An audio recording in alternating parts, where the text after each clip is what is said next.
World बँकचा एक report आला आणि पूर्ण देशात भीतीचं वातावरण निर्माण झालं। वर्ल्ड बँक जिच्याकडून आपण खूप सारं कर्ज घेऊन ठेवलंय, आता वर्ल्ड बँक सुद्धा भारताला कर्ज देणार नाहीये। म्हणजेच आपली हालत आता नायजेरियापेक्षा बदतर होणार आहे। हीच रियालिटी टाइम्स ऑफ इंडियाने त्यांच्या एका आर्टिकल मध्ये छापली, पण गव्हर्नमेंट याला मानायलाच तयार नाहीये। मित्रांनो, आपण या व्हिडिओत आपला देश भूकमारीपासून कसा वाचू शकतो आणि गव्हर्नमेंटचा यात रोल काय असेल। नुसतं इलेक्शन आलं आणि लोकांना पैसे फेकले म्हणजेच याच्याने घंटा फरक पडत नसतो।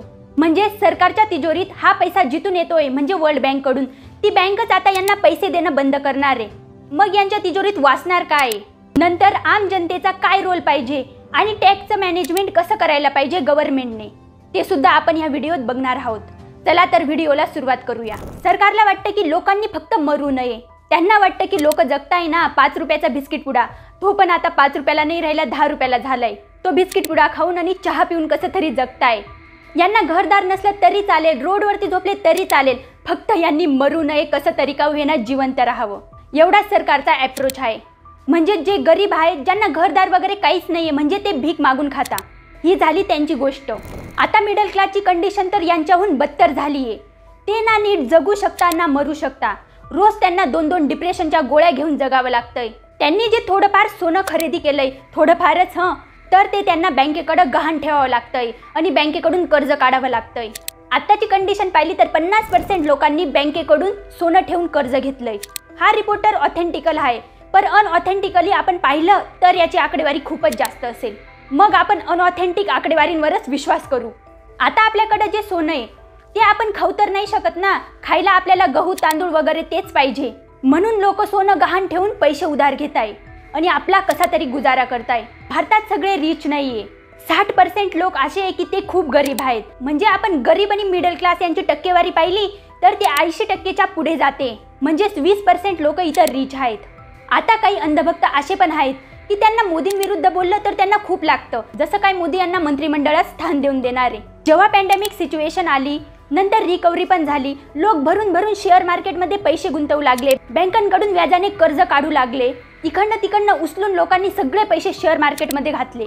अशाने मार्केट तर वाढलं, पण आता अक्षरशः हाऊस होल्डचे पैसे संपताय। यातच अजून टॅक्सचा भर वाढतोय, लोकांच्या हातातले पैसे कमी होत आहे। आता तुम्ही म्हणणार की सगळ्या लोकांकडे आयफोन आहे, सगळे लोक 4 व्हीलर मधून फिरताय, पण मित्रांनो 90% लोक असे आहे त्यांनी लोन काढलंय आणि ते लोनवरती जगताय। आता तर कर्ज घेणं पण खूप महाग झालंय, कारण आरबीआयने त्यांचे रेपो रेट वाढवले, म्हणजेच व्यापारी बँका आरबीआय कडून जे कर्ज घेता ते त्यांना महाग केलं। मग ऑब्वियस आहे व्यापारी बँका पण आपल्याला कर्ज महागच देतील। मित्रांनो, भारतात अशी कंडिशन झाली की तरुण बेरोजगार बसले, त्यांना नोकरी नाही आणि दुनियाभरचं टेन्शन घेऊन ते फिरताय। एक शिपाईची जागा जरी निघाली तरी पण तिथं PhD झालेले काय, इंजिनियर झालेले काय आणि MBA झालेले काय, सगळे ती एक पोस्ट मिळवण्यासाठी धावपळ करता। आणि यातही गव्हर्नमेंट फक्त एकच काम करते, ते म्हणजे टॅक्सवरती टॅक्स वाढवणं। इनडायरेक्ट टॅक्स काय, इन्कम टॅक्स काय, सगळेच टॅक्स यांनी महाग करून ठेवले। गव्हर्नमेंट लोकांकडून टॅक्सचे पैसे घेते आणि तेच टॅक्सचे पैसे गव्हर्नमेंट स्कीम काढून लोकांना भिकेत देते। पण सरकार म्हणतंय की सगळं चांगलं चालू आहे। निर्मला सीतारामन सुद्धा सांगताय की सब चंगा चल रहा है आणि त्या सांगताय की आपली इकॉनॉमी जगातली 5वी मोठी इकॉनॉमी बनली आहे। पण आता तुम्हीच विचार करा, आपल्या आजूबाजूला सगळं सुरळीत चाललंय का? लोकांकडून काही एवढे भरून भरून पैसे आहेत का की त्यांना लोन घ्यायचं अजिबात काम नाहीये आणि ते एकदम मस्त लाईफ एन्जॉय करताय? सरकार काहीही म्हणो, पण जनतेला ग्राउंड रियालिटी नक्कीच माहीत असते। इलेक्शन आलं की सरकार सांगते आम्ही कर्ज माफ करू, आम्ही तुम्हाला 1500 रुपये खात्यात वाटू, म्हणजे सरकारही खुश आणि जनता पण खुश। पण लोकांना एवढं कसं समजत नाही की आपल्याकडचे टॅक्सचे पैसे ते आपल्याला रिटर्न करताय आणि ही इकॉनॉमीची सायकल आहे आणि ती अशीच चालणार आहे। आपले एक महान इकॉनॉमिस्ट अमर्त्य सेन यांनी सांगितलं होतं की तुम्ही फ्रीमध्ये जनतेला पैसे वाटू नका, त्यांना पैसे कसं कमवायचं हे शिकवा, म्हणजे ते पोटभर खाऊ तरी शकतील। रघुराम राजन आणि उर्जित पटेल जे बँकचे गव्हर्नर होऊन गेले, त्यांचं आणि सरकारचं अजिबात जमत नव्हतं, कारण सरकार बँकेच्या कामात हस्तक्षेप करत होती आणि त्यांच्यावर कंट्रोल ठेवू बघत होती। यांचं आणि गव्हर्नमेंटचं कधीच पटलं नाही, म्हणून गव्हर्नमेंटने अखेर यांना काढून टाकलं।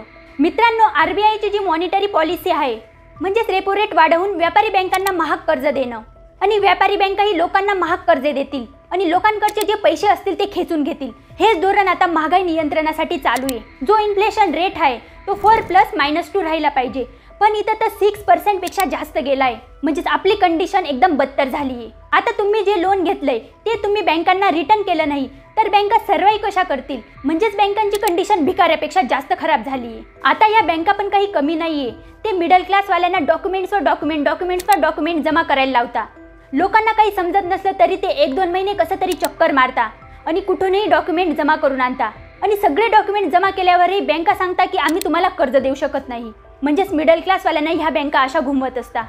आणि नीरव मोदी सारख्यांना तर VIP सर्व्हिसच भेटते म्हणून ते बँकांना लुटून थेट फॉरेनमध्ये पळून जाता.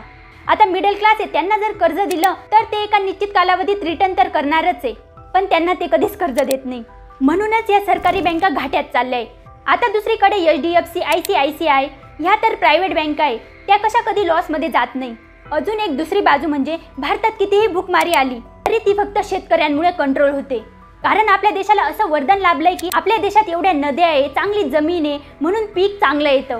म्हणून असं म्हणायला हरकत नाही की कितीही भूकमारी आली तरी शेतकरी बाकी लोकांना मरू देत नाही. हे तर झालं प्रायमरी सेक्टर म्हणजे ॲग्रिकल्चरल सेक्टरचं. पण सेकंडरी सेक्टरचं काय म्हणजेच इन्फ्रास्ट्रक्चर प्रोडक्शन त्याचं काय.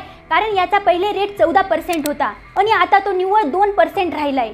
म्हणजेच मित्रांनो जे सेकंडरी सेक्टर सगळ्यांना जॉब प्रोव्हाइड करतं त्याचीच कंडिशन आता खूप बदतर झाली आहे.